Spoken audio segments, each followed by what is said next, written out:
Je m'appelle Chantal et j'avais 19 ans quand je suis arrivée à l'ESAT en 79. Je fais du ménage à l'atelier, à la menuiserie, au foyer d'hébergement. On s'occupe du linge, puis on prépare les bacs pour le lendemain, pour repartir au boulot. Moi, je m'appelle Gérard Guilouette. J'étais allé à l'école Papillon Blanc enseigné. Moi, mon travail, ça se passe bien. C'est-à-dire qu'en hiver, on fait du ramassage de feuilles, de la taille. Autrement, l'été, c'est que de la tonde et puis fignoler, quoi, ramasser. Et après, depuis le 1er décembre, on vit ensemble. Ils vivent depuis 10 ans en couple et jusqu'à présent, c'était pas reconnu. Et ils se sont trouvés confrontés à une échéance de projet de retraite qui les a un peu poussés à affirmer leur souhait de vie de couple. C'est-à-dire qu'on finit à 5h30, quoi. Et puis après, on va boire un café au bureau des Bellebois, il y a des militaires qui s'occupent de nous, quoi. Ouais. Après, on fait nos courses tous les deux, quoi. On tire de l'argent, parce qu'avant, c'était eux qui nous donnaient. Mais maintenant, ils n'ont plus le droit. Maintenant, c'est nous qui tirons nous-mêmes. On a une carte personnelle pour tirer notre argent.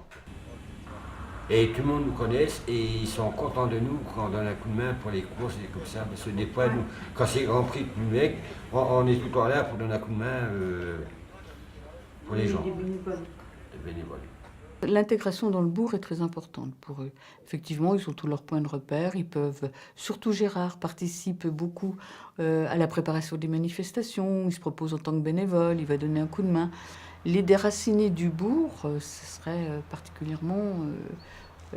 c'est aussi un facteur de risque, de déstabilisation pour eux. Bon, Chantal, elle est intégrée à Plume FM, ça aussi c'est important pour elle. Vous êtes toujours sur Plume FM 102.1 avec Jean-Marc, Christian, Chantal et Pauline. La radio de Plume FM, ça a commencé à l'IME. C'est tous les 15 jours. Moi, j'emmène des CD de chez moi ici. Et si on veut faire un message, parler au micro, je peux le dire.